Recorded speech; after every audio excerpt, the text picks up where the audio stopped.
ராபர் திரைப்படத்தினுடைய தேர்தல் விழாவுக்கு வந்திருக்கும் அனைத்து பத்திரிகையாளர் ஊடக நண்பர்கள் எல்லாத்துக்கும் என்னுடைய பணிவான வணக்கம். மற்றும் முன்னால் அமர்ந்துட்டுருக்க படத்து டீம் சம்மந்தப்பட்டவங்க, அப்புறம் சொந்த பந்தங்கள் எல்லாருமே வாழ்த்து வந்திருப்பாங்க. அவங்களுக்கு என்னுடைய பணிவான வணக்கம். மேலே இருக்கிற என்னுடைய திரையுலகை சேர்ந்த அனைத்து மரியாதைக்குரியவர்களுக்கும் என்னுடைய பணிவான வணக்கத்தை தெரிவிச்சுக்கிறேன். முதல்ல சக்தி ஃபிலிம் ஃபேக்ட்ரி அவருக்கு தான் நன்றி சொல்லணும். ஏன்னா படம் எடுக்கிறது பெருசு இல்லை, அந்த படத்தை வந்து வெளியே கொண்டு வர்றதுக்கு ஒரு பேக் போன் மாதிரி இருந்து சப்போர்ட் பண்ணோம். ஸோ அவர் இந்த படத்துக்கு அது செஞ்சுருக்காரு. ஸோ முதல் தயாரிப்பாளருக்கு அவர் இந்த அளவுக்கு செஞ்சது எனக்கு ரொம்ப சந்தோஷமாக இருக்குது. அவருக்கு நன்றி தெரிவிச்சுக்கிறேன். என்னை விட சாந்தனுக்கு தான் சாந்தனுக்கு தான் நல்ல பழக்கம். அவர் நான் எங்கே இப்படி ஃபங்க்ஷனில் தான் பார்த்துக்கிறேன், மற்றபடி சாந்தன் தான் கோயம்புத்தூரில் அப்பப்போ மீட் பண்ணி உட்காந்து. அதுக்கப்புறம் கவிதாலேருந்து தான் ஆரம்பிக்கணும். கவிதா எனக்கு உண்மையிலே ஆச்சரியமாக இருந்தது. என்னென்னா அவர் தமிழ் வந்து நான் எப்போவுமே ரொம்ப ரசித்து கவிதை எப்போ தொகுத்து உலகனால அதை சொல்லிக்கிட்டே இருப்பேன். எல்லா இதுலேயும் நம்மக்கிட்ட இல்லாத ஒன்று ரொம்ப சிறப்பாக அவங்க பேசுகிறாங்க, அவ்வளோ இலக்கண சுத்தமாக தமிழை வந்து உச்சரிக்கிறாங்க அப்படின்னு சொல்லிட்டு. எனக்கு இந்த படத்துக்கு அவங்க தயாரிப்பாளர் அப்படிங்கிறது வந்து எனக்கு உண்மையிலே அவங்க சொல்கிற வரைக்கும் எனக்கு ஒன்றும் புரியல. அப்படி இங்கே வந்ததுக்கப்புறம் தான் நிறையா ஏற்கனவே ஷார்ட் ஃபில்மெல்லாம் அவர் எடுத்திருக்காங்க அப்படின்னு சொல்லி. ஸோ சின்ன மீனை போட்டெல்லாம் படம் பார்த்துட்டு தான் அதுக்கப்புறம் கமர்ஷியலாக இப்போது கமர்ஷியலாக படமே பண்ணலாம் அப்படின்னு முடிவு வந்திருக்காங்க. ஸோ தயாரிப்பாளர் வந்ததில் அவங்க நாளைக்கு மகளிர் தினம், ஆனால் எல்லாத்தையும் இன்றைக்கே ஸ்டேஜ் ஏற்றி எல்லாத்தையும் அவங்க சக பத்திரிகையாளர் எல்லாத்துக்கும் அவங்க கௌரவிச்சது அப்படிங்கிறது ரொம்ப சந்தோஷப்படக்கூடிய ஒரு சமாச்சாரம். அதுக்கு வாழ்த்து வச்சுக்கலாம். அப்புறம் மூத்த பத்திரிகையாளர், ஆனால் எனக்கு வந்து ரொம்ப பாசத்தோடு நட்பாக பழகிற செல்வம் சார், அவரை வந்து இது ஃபஸ்ட் டைம் வந்து பிஆர்ஓ அப்படின்னு சொல்லியிருக்காங்க. அது எனக்கு ரொம்ப மனசுக்கு நிறைவாக இருந்தது. அதே மாதிரி வந்து அவங்க பேசும்போது சொன்னாங்க, நல்லா பேசுவாங்க. நல்லா பேசும்போது சொன்னாங்க, பாகிராஜ் சார் சொன்னால் அது ஃபைட்டுக்கு போகக்கூடாது, நீங்கள் டான்ஸ் நினச்சிட்டு போகக்கூடாது, நீங்கள் நடிப்பு நினச்சிட்டு போகக்கூடாது நீங்கள் அப்படின்ட்டு ஒன்லி கதை தான். அப்படின்னா இது எல்லாமே ஒரு மைனஸு அப்படிங்கிறத சொல்லாமல் சொல்லி கதையை மட்டுமே நினச்சிட்டு வாங்க அப்படின்னு சொல்லி எனக்கு பிரமாமா ஒரு வாழ்த்துப்பட்டு வாய்ச்சாங்க.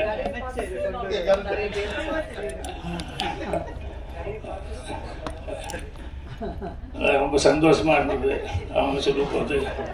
சரி பரவாயில்ல, அவங்க ஒரு தயாரிப்பாளராகி நமக்கு நல்ல மரியாதையாக அது. அப்புறம் இவ்வளோ நேரம் வரைக்கும் இந்த ஃபங்க்ஷன் போகும்னு நான் நினைக்கல. ஏன்னா அவங்க 3 மணிக்கே அதே கஷ்டம், தேட்டர் கிடைக்காது, அடுத்தடுத்து புக் பண்ணியிருக்காங்க அப்படின்னா. அப்புறம் நானும் பார்த்துக்கிட்டே இருக்கிறேன், எப்படா என்ன அடுத்தது யாராவது கூப்பிடுவாங்களே, லைட்டாக பண்ணுறது அது இது இதெல்லாம் நடக்க, அடுத்த ஆள் வேறு வந்து உள்ளே வந்துடுவாங்களே அப்படின்னு சொல்லிட்டு அது அப்படியே போயிட்டே இருந்து. சரி பரவாயில்ல, ஏதோ கேட்டு வாங்கிட்டாங்க உங்களுக்கு சந்தர்ப்பம் அப்படின்னு சொல்லிட்டு. அதே மாதிரி வந்து இந்த இன்னொருத்தருக்கு வந்து வாழ்த்து சொல்லணும், ஒரு சாருக்கு வாழ்த்து சொல்லுவாங்க, ரீஎன்ட்ரி ரொம்ப அவர்கள் அது வந்து தானு சார் சொல்லிட்டு போனார். ரெடியாக இருக்கிறேன், நானெல்லாம் ரெடியாக இருக்கிறேன். ஸோ அந்த மாதிரி இந்த படம் அவங்களுக்கு எல்லாருமே இவ்வளோ தூரம் ஒத்துழைப்பு கொடுத்து பண்ணுறதுக்கு அவங்க கேரக்டர் அதுதான் ரொம்ப முக்கியம். அது வந்து எனக்கு அவங்க கேரக்டர் வந்து எத்தனை பேர் பத்திரிகையாளர்லேருந்து எல்லாருமே வந்து சக நண்பர்கள் எவ்வளோ பேர் வந்து சும்மா ஒருத்தர் முன்னுக்கு வர முடியாது. எல்லாரும் ஆணுக்கு பின்னால் தான் பெண்ணுமாங்க. இந்த பெண்ணுக்கு பின்னால் பல ஆண்கள் இருக்கிறாங்க நிறைய பேர். அவங்க எல்லாருமே நல்ல விதத்தில் சப்போர்ட் பண்ணியிருக்காங்க. அது எனக்கு ரொம்ப சந்தோஷமாக இருக்குது. அப்புறம் இன்னொருத்தர் இவங்க பிரதர் கார்த்திக், எனக்கு பொறாமையாக இருந்தது. இவர் வந்து அவரை சொல்ல, அவரை உடனே கூப்பிட இது பண்ண அப்படின்னு உட்காருக்காரு. ஏன்னா எங்க அண்ணன் பெல்ட் எடுத்துட்டே துரத்துவார். சினிமா டிராமான்னு சொன்னாலே கோயம்புத்தூர்ல சினிமா டிராமாவா அப்படின்ட்டு பெருசா தடி கிடி என்ன இருக்குதோ அதெல்லாம் எடுத்து துரத்துவாங்க. இதெல்லாம் நம்ம செய்கிற வேலையா அப்படிங்கிற மாதிரி. அப்புறம் நான் சினிமாவுக்கு வந்ததுக்கப்புறம் தான் அக்செப்ட் பண்ணிக்கிட்டாங்க. ஆனால் எனக்கு இப்போ பாருங்கள், தம்பியை கொண்டு வரணும் அப்படிங்கிறதுக்காக வந்து அவர் எந்த அளவுக்கு சப்போர்ட் பண்ணியிருந்தா இதெல்லாம் கொடுக்கணும். அவங்களுக்கு பெரிய சப்போர்ட்டு, கவிதாவுக்கு பெரிய சப்போர்ட்டு.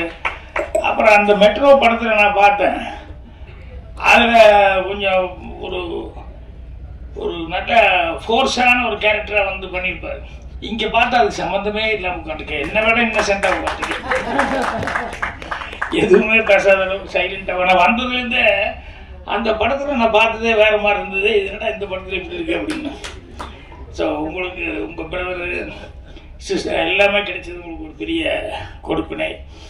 அப்புறம் இந்த படத்தில் இன்றைக்கி இசை வெளியீட்டு இது டெய்லர் வெளியீட்டு விழாங்கிறதுனால ஜோவன் முதல் கொண்டு கேமராமேன் முதல் கொண்டு இதில் பணியாற்றின எல்லாத்துக்குமே என்னுடைய வாழ்த்துக்களை வந்து தெரிவிச்சுக்கிறேன். இது இம்ப்ரெஸ் அப்படின்னு சொல்லி கம்பெனி, இம்ப்ரெஸ் ஃபிலிம் ஃபேக்ட்ரி அப்படின்னாங்க.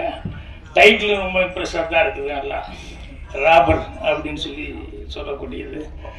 என்னென்னா திருடன் அப்படின்னு சொல்லும்போது எனக்கு வரும்போது அப்படி யோசிச்சுக்கிட்டே வந்தேன். எனக்கு பிடிச்ச சில திருட்டு விஷயங்கள்லாம் ரொம்ப நான் ரசித்த விஷயங்கள். அது சிவாஜி சார் நடிச்சது ஒரு படம் இருக்கும். ஒரு ஆள் வர்றான், நகை பணமெல்லாம் எடுத்துகிட்டு வர்றான், அதை திருடணும், நாளைக்கு ஏதாவது நைட் டைமில் போய் எல்லாம் திருடலாம் அப்படின்னு சொல்லும்போது, அதெல்லாம் காலையில் 10:30 மணிக்கு தான் நம்ம எடுத்துகிட்டு கடைக்கு வர்றான், 10:30 மணிக்கே திருடிடலாம், எங்கே அந்த ரோட்லேயே வச்சு திருடிடலாம் அப்படின்னு. இந்த ரோட்டில் வச்சு எப்படி திருடுவா அப்படின்னா, ஒன்றில் ஒரு கேமரா மட்டும் கொண்டு வாங்க அப்படின்னு சொல்லிட்டு 2 ஆளுகளை ஓட்டு கூட கொடுங்க அப்படின்னு சொல்லிட்டு அந்த சேட்டு வரும்போது இவர் கொண்டு கேமராவெல்லாம் வச்சு ரெடியாக 10 மணிக்கு வெயிட் பண்ணுவார். ஜனங்கள்லாம் சேர்ந்துருவாங்க. என்ன சார்னா ஷூட்டிங்கு நீங்கள்லாம் கூட நடிக்கணும் அப்படின்னு. என்னென்ன இல்லை ஒருத்தர் வருவோம், அப்போது நாங்கள் வந்து டக்குன்னு போய் நிறுத்தி பிளாக் பண்ணி அந்த பணத்தை எல்லாம் பொட்டியோட பணத்தையும் நகையும் தூக்கிட்டு ஓடுவோம். அப்போ ஐயோ ஐயோ திருடன் திருடன் கட்டும்போது நீங்களாம் சேர்ந்து ஏன்னா வட்டிக்கு வட்டி விட்டு இவ்வளோ காசு சம்பாதிச்சுவேன், அதனால தான் நம்ம காசு இப்படி அநியாயத்துக்கு போகுது அப்படின்னு சொல்லி நீங்களாம் அவனை பிடிச்சி ரொம்ப கம்மியாக அடித்து அவனை அப்படியே உட்கார வச்சிருங்க அப்படிங்கிற மாதிரி சொல்லி சிவாஜி சார் திருடிட்டு போவார் திருடன் படத்தில்.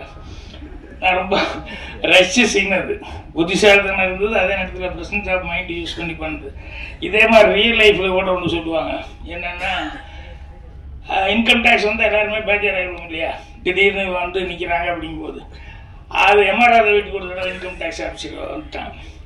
வந்து என்ன இன்கம் டேக்ஸ் நாங்கள் அப்படின்னா ஒரு 4-5 பேர் உடனே எம்ஆர்ஆர் வெளியே வந்து ஐயோ ஐயோன்னு கட்டினாரு. வீதியில் எல்லாம் எம்ஆர்ஆர் ரோட்டில் வந்து ஐயோன்னு கட்டி என் வீட்டுக்குள்ளே திருடம் வந்துட்டு என்னை கத்தி காப்பிட்டு மிரட்டுறான் நீங்களாம் காப்பாற்றணும் ஜாங்க நம்ம எம்ஆர்ஆர் வீட்டில் உடனே எல்லாம் பூந்து அடி. இன்கம் டேக்ஸ் எனக்கு அடி விழுந்துருக்கு, இவரை போட்டி படிக்கிற என்னென்னலாம் வச்சிருக்காரு அதெல்லாம் பத்திரமா காரில் எடுத்து வச்சு சேஃப்டியாக கொண்டு போயிட்டாரு. அன்னைக்கு இன்கம் டேக்ஸ் அன்னைக்கு தான், அதுலேருந்து தான் போலீஸ் இல்லாமல் எந்த வீட்டுக்கு இன்கம் டேக்ஸ்க்கே போகிறாங்க. அன்னையிலேருந்து தான் போலீஸே வந்து இது பண்ண ஆரம்பித்தாங்க அப்படின்னா. அந்த மாதிரி திருடர்கள் அப்படின்னு சொன்னோம்னா அதுக்கு ஒரு பிரெயின் வேணும், வித்தியாசமாக என்ன திருடலாம் அப்படின்னு சொல்லிட்டு. இப்போ நானே நினச்சி பார்த்துக்குவேன்.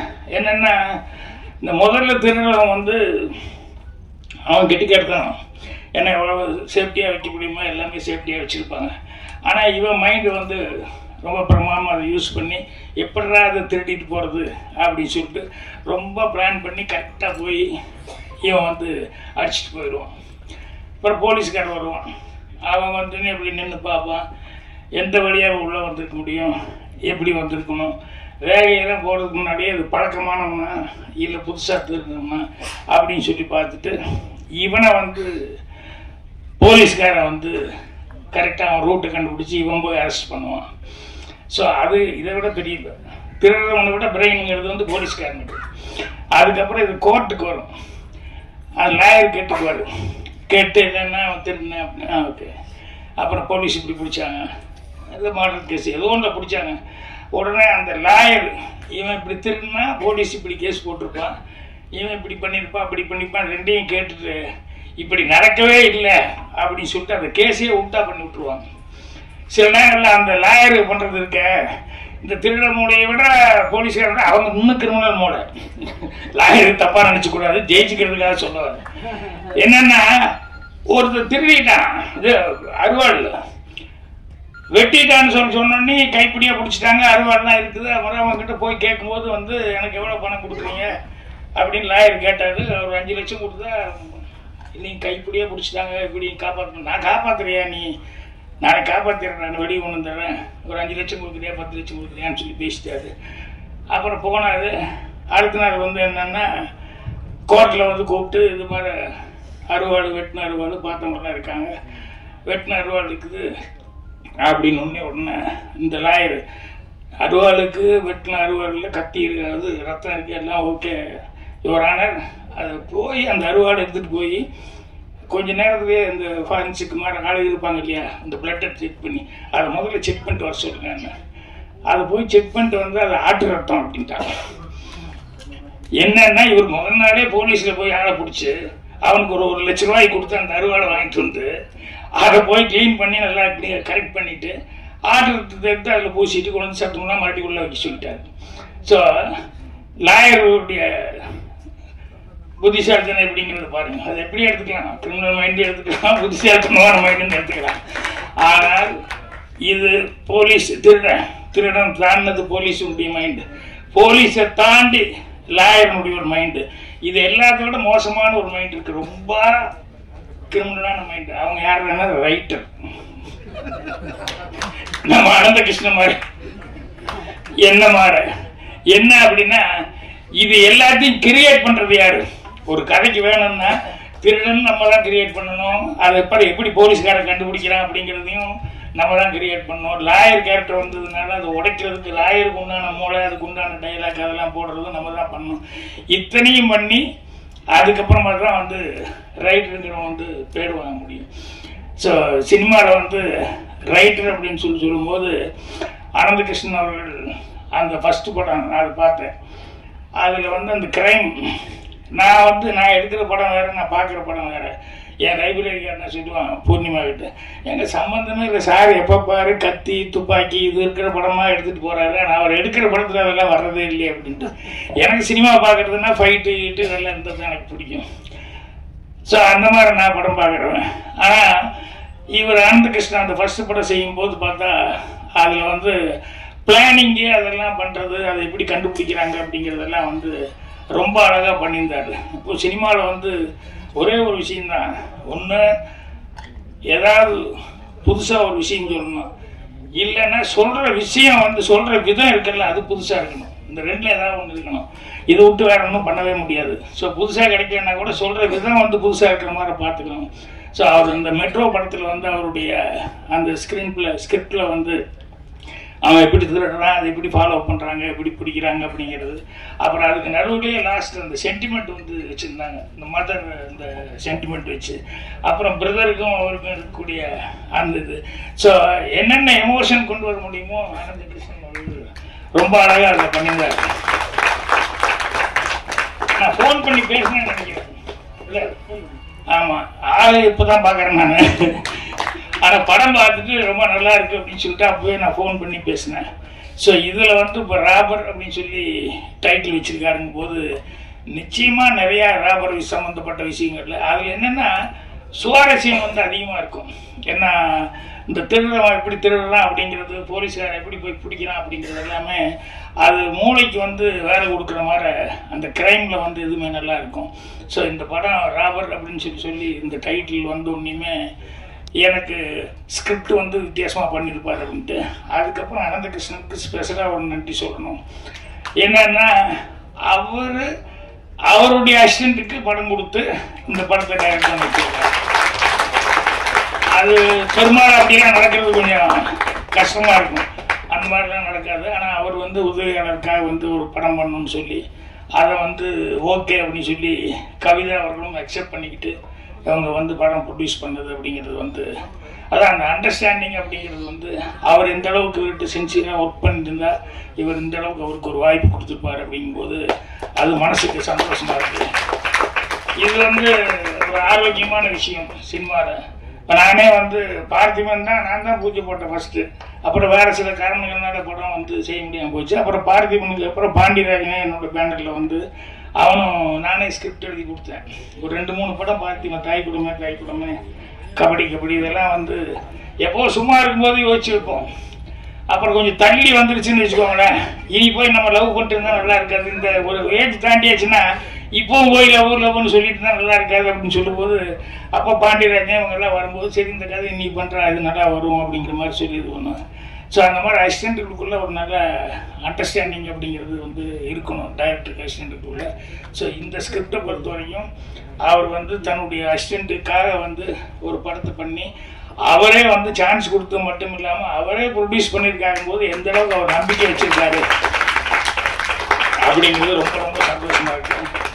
ஸோ கவிதா அவர்களுக்கும் சரி, ஆனந்த கிருஷ்ணன் அவர்களுக்கும் சரி, தயாரிப்பாளரும் அவங்க தயாரிப்பாளருக்கு முறையில் அவங்க சக்ஸஸ் ஆகணும். அவங்க குடும்பத்தில் எல்லாருமே வந்து வாழ்த்து சொன்னதுங்கிறது ரொம்ப சந்தோஷமாக இருக்குது. ஸோ படத்தினுடைய வெற்றி விழாவில் மீண்டும் எல்லாம் அந்த குடும்ப சகிதமாக எல்லாருமே கலந்துக்கிட்டு இதே சந்தோஷத்தை பகிர்ந்துக்கணும்னு சொல்லி என்னுடைய வாழ்த்துக்கள் தெரிவிச்சுக்கிறேன். நன்றி.